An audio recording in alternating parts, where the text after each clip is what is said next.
falar inclusive também sobre superação, né, e de recomeço. A jornalista Sônia Pessoa, gente, ela acabou de lançar um livro em que conta um pouco dessa sua história de recomeço.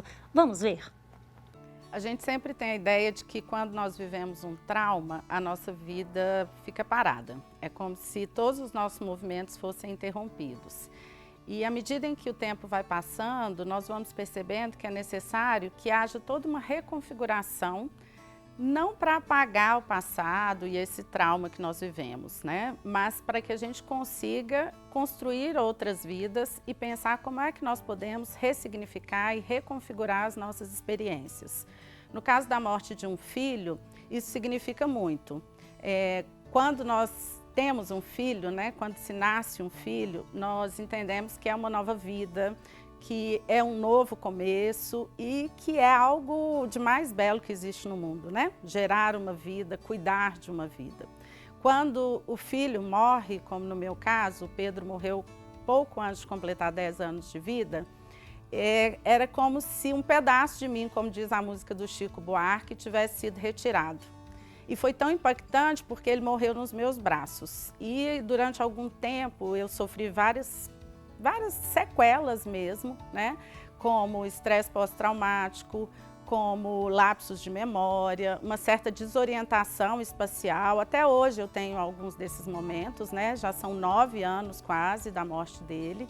E em alguns momentos isso se manifesta de modo muito efetivo. Muitas vezes a gente sente que não tem energia para levantar da cama, mas a vida não para. E no meu caso, eu estava começando um novo emprego quando ele morreu.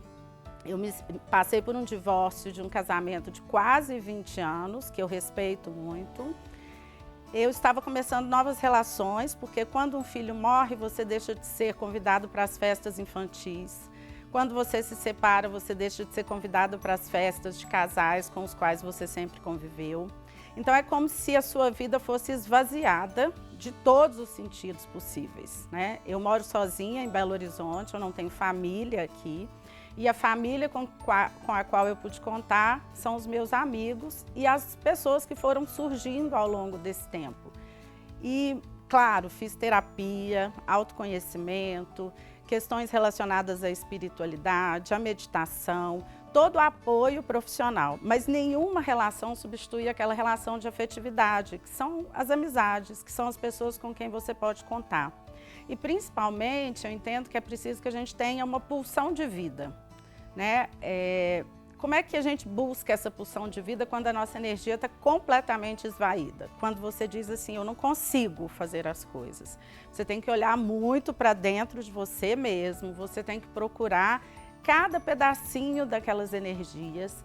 E eu não acredito em superação da morte de um filho. Eu entendo que nós alocamos esse sentimento que é duro, que vai ser para a vida toda, em algum lugar do nosso coração. A gente acalma esse sentimento e vai reaprendendo a viver e vai reaprendendo a construir novas narrativas.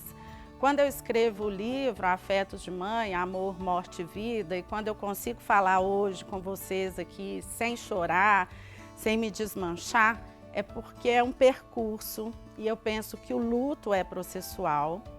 Ele vai estar na nossa vida e as memórias do que nós vivemos com as pessoas vão nos alimentar para querer viver outras experiências. Elas são insuperáveis, elas são aquilo que nos constituem como pessoa, aquilo que está conosco e que nós vamos a cada dia pensando qual é a pessoa que eu estou construindo nesse mundo, qual é a existência que eu quero ter nesse mundo. Do meu ponto de vista, as experiências com o Pedro, que teve hidrocefalia, teve sequelas, apresentou deficiências cognitivas, deficiências de coordenação motora fina, de certos aprendizados. Tudo isso é um longo caminho e claro que deixa marcas na gente, mas também deixam marcas maravilhosas todos os aprendizados que ele teve, como por exemplo, surpreender ao aprender a falar francês quando nós moramos na França. O olhar humano que ele tinha para as pessoas e a preocupação que ele tinha com o bem-estar das pessoas, a busca por um mundo mais justo, a consciência que ele tinha criança desde muito cedo, após passar por 8 cirurgias neurológicas, de que era preciso ter resiliência com a vida, ao mesmo tempo em que ele tinha muita consciência de todas as limitações que ele apresentava. Então, eu penso que a vida é uma grande lição. Nós não vivemos no passado, não ficamos presas a ele, mas esse passado é muito importante para saber quem nós somos. Nós reconstruímos o presente dia a dia. Recomeço é isso, é dia a dia. Cada dia que você estiver se levantando, você vai pensar o que eu consigo fazer hoje. E tudo bem se algum dia você não conseguir fazer tudo que você se programou. Tudo bem desistir de vez em quando. Tudo bem respeitar a sua tristeza, mas tudo bem também pensar que se tem alguma coisa de futuro que nós podemos vislumbrar, é que nós estamos vivos. E é preciso alimentar essa vida em nós, essa pulsão de viver.